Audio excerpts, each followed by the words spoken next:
where that border tails off into that point is a very critical place.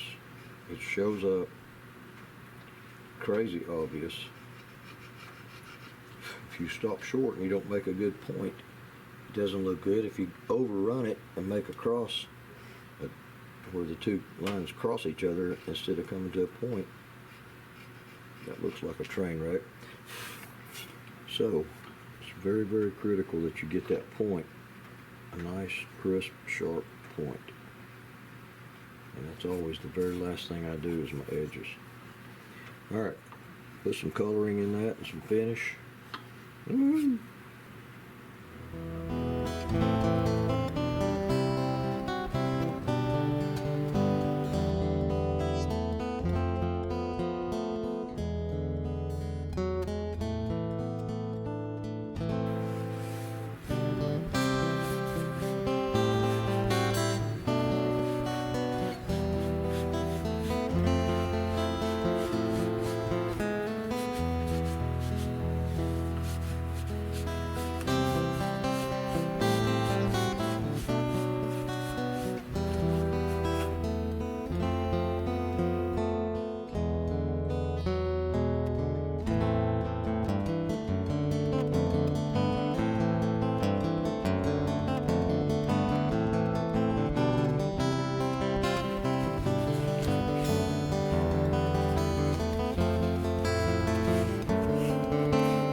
Here's the thing.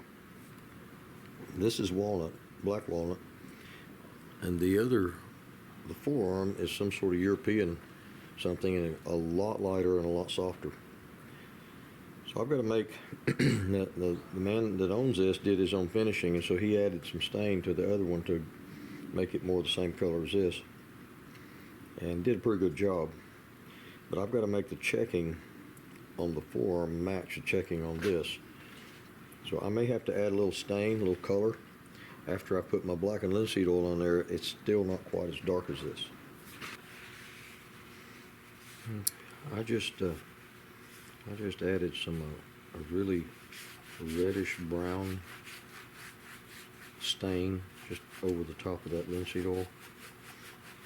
The linseed oil is a preservative, tremendous preservative. And I just put this on there to add some color. There's not much of it going to stay in there because it's just the way nature of wood. When it accepts something, it's full, it's saturated, and it's hard to super saturate something. In chemistry in the lab, you can do it by heating things. Like when you heat sugar, heat the water, it'll melt more sugar or salt than if the water is just room temperature because you've super saturated it. But unfortunately I can't boil this forearm. But anyway, it's about as good as I can get it to be such vastly different kinds and colors and textures and densities of wood. That's about the best I can do with it. So put it together and hit the road.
Have a great day.